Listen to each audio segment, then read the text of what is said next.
Hey everyone, it's Anthony Allen Ramos. Alrighty, country superstar Ty Herndon is making a comeback in more ways than one. His new single and music video is called Till You Get There, and it's out now. And the very personal album called Jacob is coming July 15th. And this album is, like I said, so personal. It's talking about overcoming a lot, including addiction and sexuality and just so many important things. And I'm so excited that Ty is joining me today to talk about it. How are you, Ty? I'm wonderful. I had such an emotional week. I said to one of my counselors, because it takes a team with me. So to one of my counselors, I said, you hold all that stuff inside for years, and when the floodgates open. So I'm a big crybaby these days, but I got one of the first major reviews of the album, and my manager Zeke sent it to me, and I just woken up and I was in my kitchen and getting a cup of coffee, and a couple of monumental things have happened the last 2 weeks, but one being the People magazine article. We'll talk about that. But, Yeah. The review was he went. It was one of our major music reviewers. He went to heaven and above with he's reviewed me for years, but I think he understood the real meat and potatoes of this record. Mm-hmm. He also understood me musically, and where I was coming from a different place than I ever have before. Place of the most honest, authenticity that I could muster up. Well, it's an amazing album. I've been one of the lucky ones to get to listen to it. And I think, let's talk about the first single, Till You Get There. It's about positivity. It's upbeat. It's so great to see. I love that CMT premiered the music video. But one of the things that people have been saying, which, you have been through a lot, and you will, be the first to say that, but musically, your voice is as good as it was when you started. So I guess with this single, what was it about this one that you wanted to kind of lead this project and set the tone? Because it is, like I said, it's upbeat, it's uplifting, and I think we need that. It came on last because I was listening to the body of work, and it's very heavy. There are a few lighthearted moments. And I said to my team, I said, we need to go back to the well. I want to go to Eric Halbig, Jamie Floyd, and Jimmy Throw. And I need a song that talks about lessons learned, Mm-hmm. but it's not sad. It's a happy ending with, hey, if you're looking back, I'm so blessed and beyond disbelief at the miracles in my life today. But it needed to say, hey, I just said it. I said, people, you just don't know till you get there what's in store for you with a little bit of mental sanity, and you got to work on that, and putting some horrible things behind you, and let them be a lesson, not a deep scar. And Jimmy goes, won't know it till you get there. Did you say that? I said, yeah. He said, we can do that. So these guys that have written many hit songs, in 2 hours we sat down. It came that easy. We sat down to write what we call a radio single. Because in the history of me in the last 10 years, I haven't really worried about country radio. I've just done organic albums that mustered up a little bit of truth, and leaned in heavily on my gift, able to sing them, and walking away from a project feeling really proud of it, but knowing that it would only go so far. And that is the back row seat that Kristen Chenoweth and first told me about. That I love this analogy. She said, Herndon, yes, and I just dropped that name because she's my friend. She said, Boyd Tyrone, she goes, man, God gave you this gift and it's got roadblocks. She said, you're in a sold out room here. She goes, but you're always on the back row and you're comfortable there. Mm-hmm. Because that's pretty poignant. Yeah, she says, because you've had all these limitations on yourself, whether it's addiction or being gay or whatever, and they've become really sore spots in your soul. And she said, you know, this is I'm jumping a little bit ahead, but she said, we need to get you up to the middle row is where the action is. She goes, Keith and Nicole got the front row. They stay there a lot, but the middle, they come back to the middle, man. You go to Cabo, you're on a vacation, bring it back to the back row. And I love that analogy. She said, Yeah. let's live in the middle. And so this album represented me getting out of the back row and getting my shit together, and working through a horrible relapse, and working through not wanting to be on this earth anymore, and taking these last 18 months and making them matter through music, the best way that I knew how. I know how to do that, and I've learned how to do a lot of other things because this blood and bones and this body has learned about trauma work, and I've learned about the disease of alcoholism and drug addiction, and why it's sat there, why it's been sitting there so heavily on my soul for so long. And what I have to say most of all is thank God for the teachers and the doctors and all the folks that work in recovery that see this as a disease and are able to help people understand what it is living in them and living for them, and learning to, I like to say this, addiction doesn't go away. You have to put it in its place. You have to understand it. So I built a jail outside of town, and this body's a brand new town, and the foundations are still there. You can't. Foundations are the lessons, and so I built this house, rebuilt this house on some really good foundation. But the only jail it has is outside of town, and that's where my addiction lives. Yeah, I gave her a name. Her name's Medusa. So I ride out there every now and then, make sure she knows that I know you're there, girl, but this is where you're going to stay. And another thing is, you have to respect the hell out of the addict that lives in you, because it's been way bigger than you your whole life. You got to respect the fact that it will kill you, and you have to develop the tools with a mighty strong heart that my mama and my grandmama gave me, and know that I can beat it. And one day at a time. It's been a great, a lot of great lessons, man. Everybody's a teacher to me right now. Having said all of that, and for context, you talked to People Magazine about the end of 2020, when it all came crashing down, and you write about this in your music. With this album, how did you go from having that moment, surviving it, thankfully, like you said, the phone rang and you didn't go through with taking your life, and then creating an album all about these circumstances and overcoming them? How did you handle that? Because I can imagine writing stuff that is that personal can be difficult, but also probably really cathartic for you. I think when you, let me just say this, and I just said this earlier in an interview.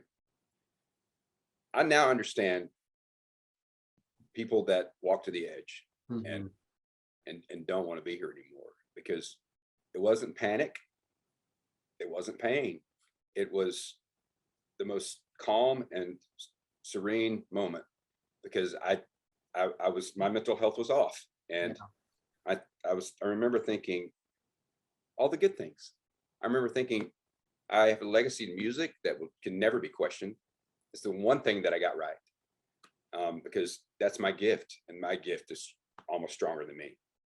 I remember thinking, my mom's, she's 82. She's had a great life, and I told her this too. I said, I figured you'd be along sooner or later, And my nephew was, the thing, he's going to college. I just started thinking all these things that were really feeding into you're worthless and you wouldn't be missed. But you start telling yourself, for me anyway, my experience, I started loving on myself with the good things. And looking back, I had not done any drugs for 20 hours, and I was somewhat sober, but I wasn't mentally sober. Right. Dr. Flowers said, 12 hours later, I walked into the rooms of J. Flowers Institute, which deals a lot with your mental health. And I remember him saying to me, because we're friends now, he said, Tyrone, he said, you might have walked in here on 2 legs. He goes, but that little soul of yours came in on a gurney. Mm-hmm. Your soul had flatlined. And that hit me so hard. I was like, wow, there's a thing about, we say here, you know, in addiction, you can be a dry drunk or walking dead. And I was all that. And I learned to fake it till I make it, or fake it till I break it. And writing God or the Gun Mm-hmm. was very therapeutic. But a couple of the other writers, and there's not a whole lot of writers on this record. I think there's 15, and every writer has a story. They have had something in mental health or in addiction or great losses. And one of the writers and I share this suicide attempt story. Not that they did it, but they were someone close to them.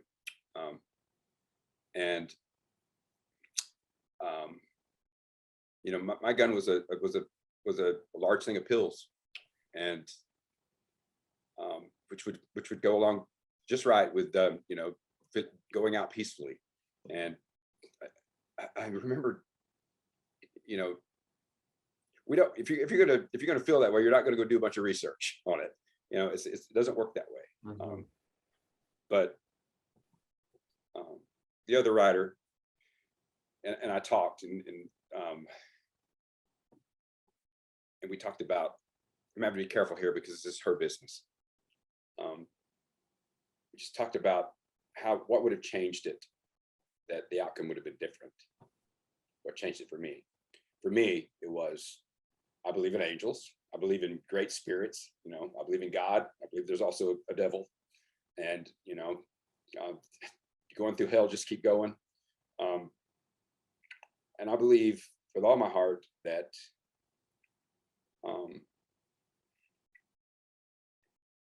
something happened in that moment. And I think it was a real Holy Spirit moment for me that changed everything. I mean, my phone was on the couch, and I'm, you know, 10 feet over, almost under my piano. And it started ringing. And I don't know, it was the loudest I've ever heard a phone ring. And I'm not being dramatic. It was really loud. And enough so that it got me up, and I went over to the phone, and it was out of 1,000, I think 725 contacts in my phone. My phone had made a phone call to Music Cares, to a good friend that I will remain nameless, at her request. And she said to me, I answered it. She said to me, she goes, Tyrone, she said, artists would only call me at 6 o'clock in the morning if something's wrong. Have you relapsed? It's just that quick. And you know, the word relapse did not even enter my mind. It was just, I was doing something to not feel pain. And right. Yeah, it often can be a medicine, you know. And I said, yeah, I have. And I said, she's, are you okay? And I said, no, I'm not okay. I said, I was admitting this stuff to myself probably for the first time. I'm not okay, because I've had to be okay my whole life. And it's okay not to be okay. Mm-hmm. And she said, well, you called the right person. I said, I didn't call you. She goes, I didn't call you. And so in those moments, you know, I don't want people, you know, to think I'm crazy or anything, but sometimes this is my new saying, what you think about me is none of my business.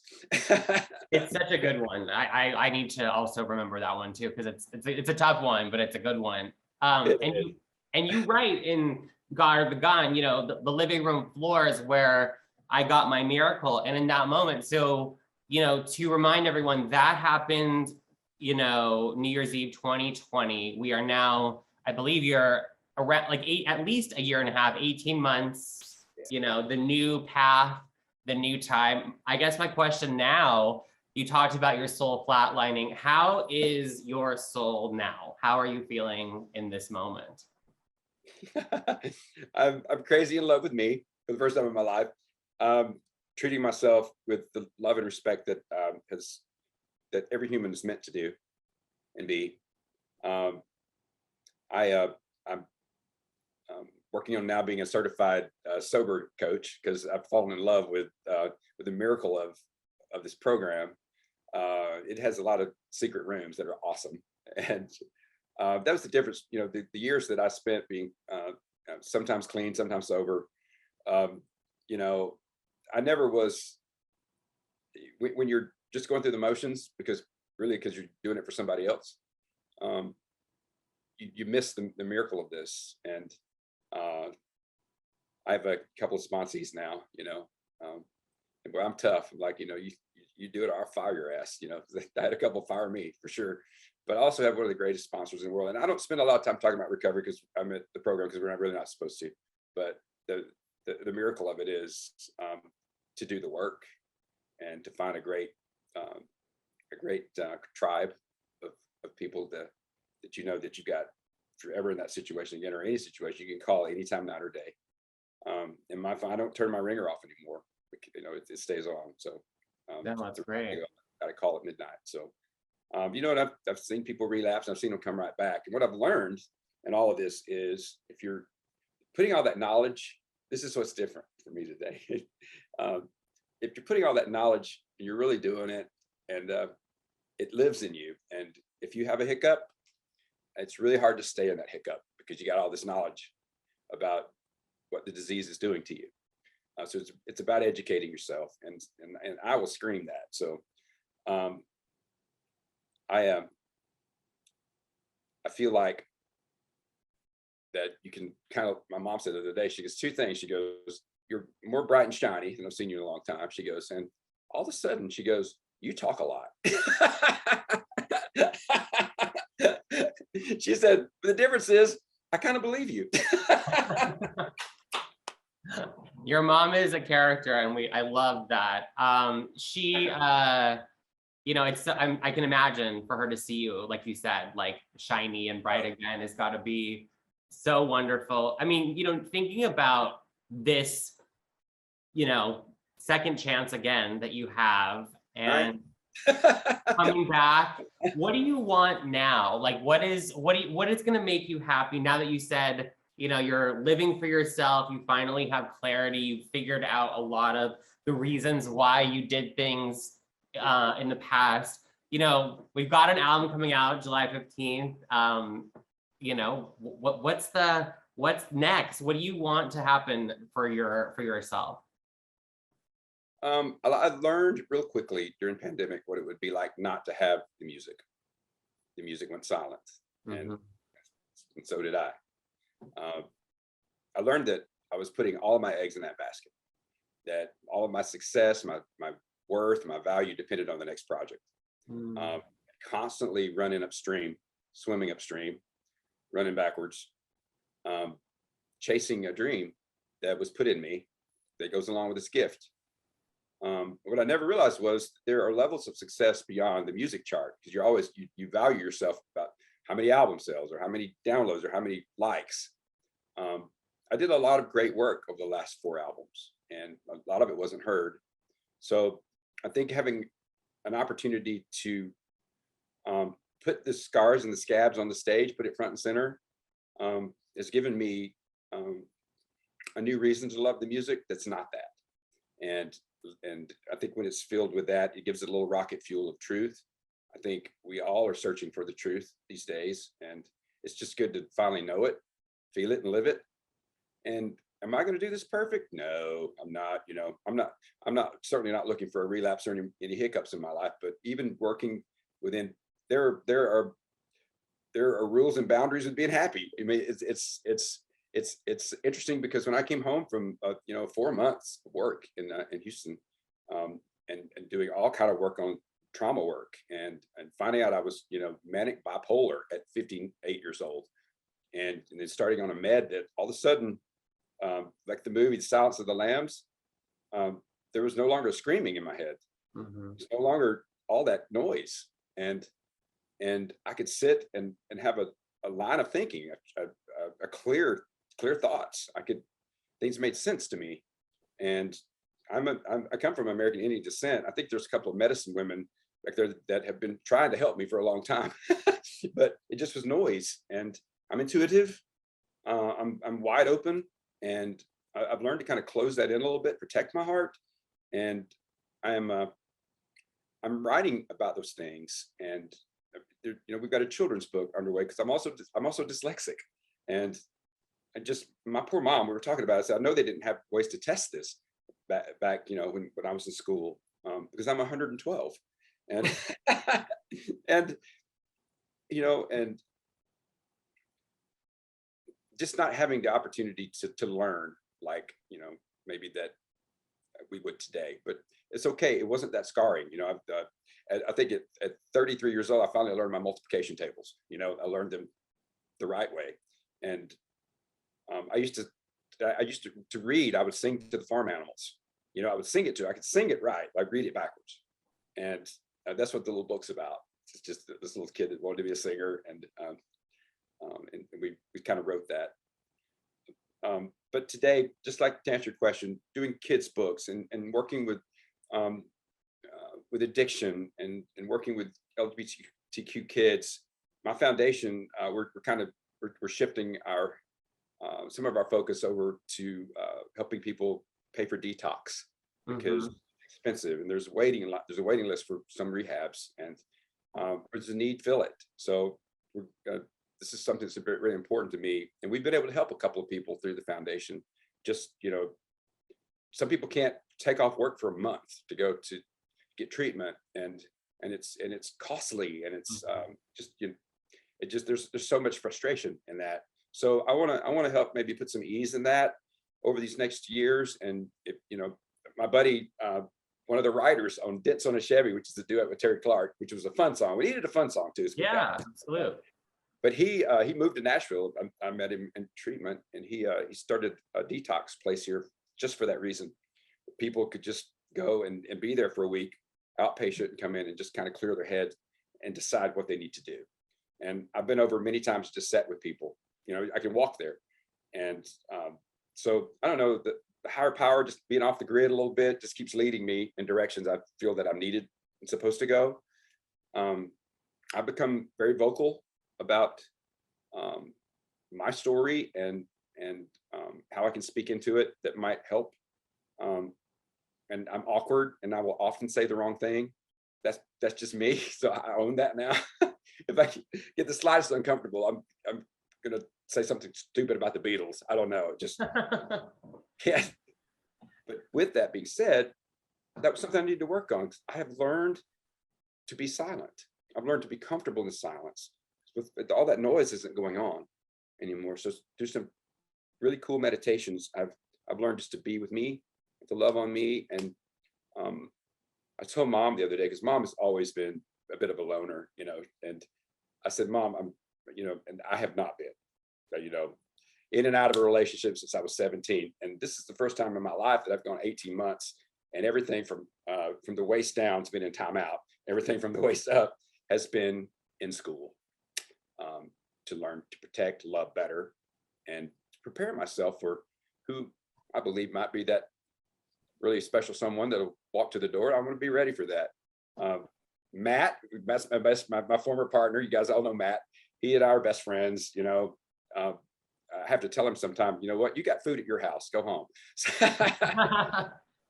So he's just so much a part of my recovery, and and we still love each other, just in a different way. So I'm happy to hear that. Yeah, I mean, I think that's so important. And let me ask you this: you talked about being open and talking about your story.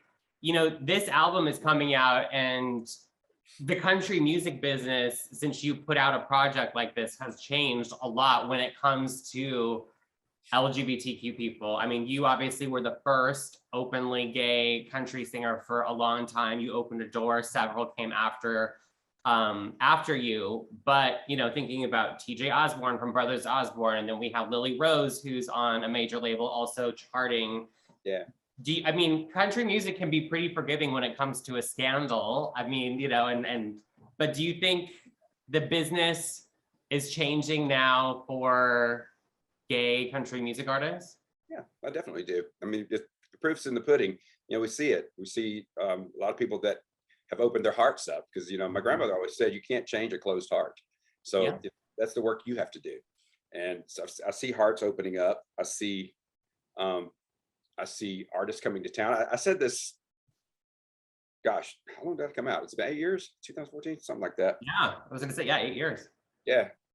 I said it back then, I believe Lily Rose just gave me a little bit of credit for this, but it was something I said, and I still say it. If you want to come to this town and you want to be in this river of creativity, don't worry about whether you're gay or straight or whatever.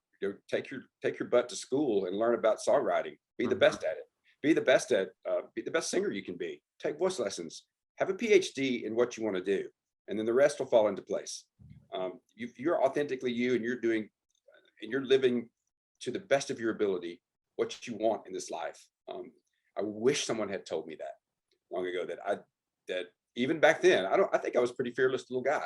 If somebody had told me that, just don't worry about getting married. Don't worry about having to put this huge wall of a lie up out there that you're going to be with. It's going to live with you the rest of your life, just to be in a career that you loved. And great lengths to cover that up. And my God, if I put that effort into the music, it would have been a whole lot different. I tell my buddy Tim McGraw all the time, I said, you stole my career. He goes, no, you did that. But I think, I have talked to so many LGBTQ artists, performers, people in the business who have said that, once because you are obviously in this wonderful next chapter of love and acceptance for yourself and just really figuring out a lot. I've talked to so many people that when they come to that moment, like career-wise and creatively, it's just, so much things open up and everything just gets so much better, the art that you put together. And I feel like that's what's happening for you with the start with this album that's coming out July 15th, everyone, don't forget, Jacob. I would love for you to talk about that, because I think this is the best stuff we've heard from you in a long time. I'll tell you a little secret. My blueprint is from the singer who is my God is Bonnie Raitt. Yes. Bonnie Raitt's Nick of Time. She did that after a bunch of addiction. She got her shit together, and I look back on some of the records that maybe she wasn't sober and saying, I've got those records, but yet she still sang her ass off. And I wanted to, that whole record, Nick of Time, I actually listened to it a lot during writing this record. It was so raw and full of truth about where she was in her life. Every song, and writing you a love letter, and Hallelujah came from that idea on the record. It started out, Arlo Montenegro wrote the majority of that. I was lucky enough to he let me jump in and say, let me put my imprint on this, and this is what I want to say. And that and the outcome was this gorgeous song that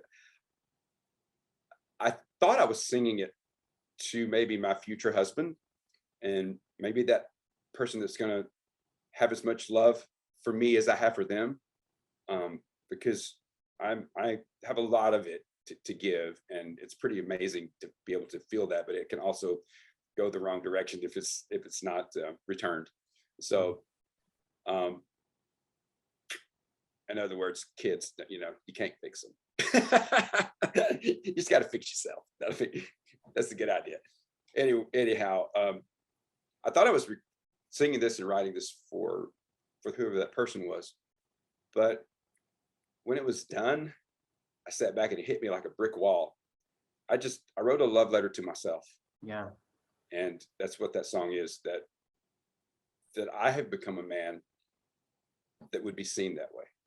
And that's the greatest gift that I've been able to, you say, give yourself a hug. That's the biggest hug I gave myself, was just seeing myself as I don't have to swim backwards up a stream to get you to love me.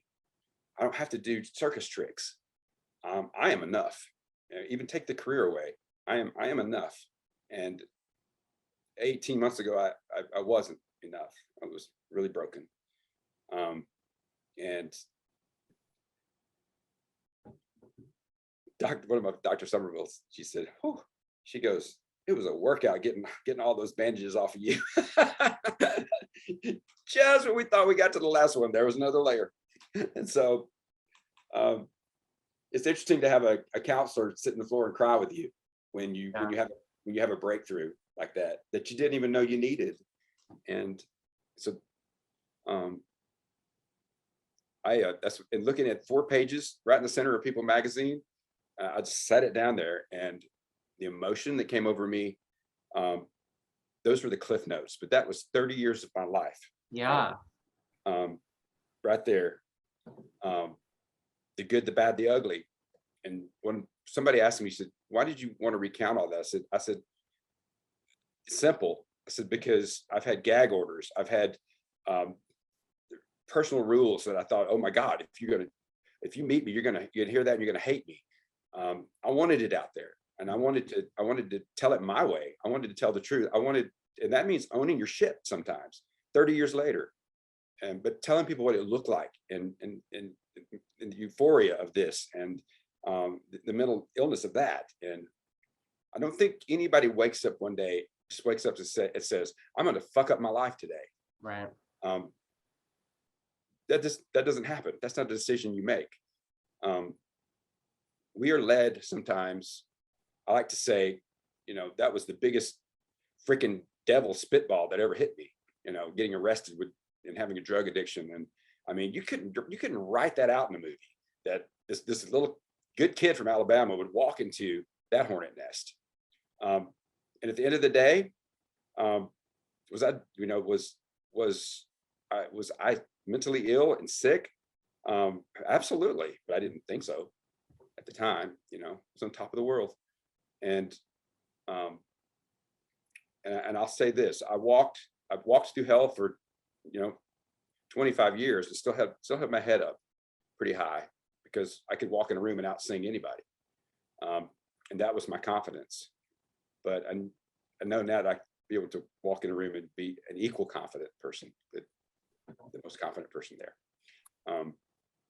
Well, that's so important. And I think, like, we have known each other in a long time in GLAAD, and it's so good to see you in such a good space, because we're always obviously, rooting you on. And I think people, my family, yes. Right. And I think people are going to really enjoy reconnecting with you on this album. Being able to speak into your story and having people understand, coming from you, the good, the bad, the ugly of it was one of, looking at those pages, one of the most freeing moments of my life. I said, it's just like a breath. It's like, finally. But the bad part was, I don't think people caught the time. I had friends I haven't heard from in 3 years. I mean, I had 250 messages that morning. They were like, "Are you okay? Can we get you something?" I was like, "No, guys, I'm okay. I'm good now." And getting to just kind of talk about the great things that the promises that God had brought into my life, the higher power, people, good people, has saved me. And I don't know that I'd change much, to be honest with you. This is the fabric of me. Mm-hmm. And it's expensive and it's beautiful. I like that. A little antiquish too. Hey, all of those are good ones. Just a reminder, everyone, that the single Till You Get There is out now, and then July 15th, the rest of the album, it's called Jacob, will be out. You can pre-save it right now. And actually, you know what? I forgot to mention, and I have permission to mention this, your Concert for Love and Acceptance will be back in Nashville in December, and it's gonna be holiday themed. I am so excited for that. So more to come on that, everyone. Absolutely. Thank you.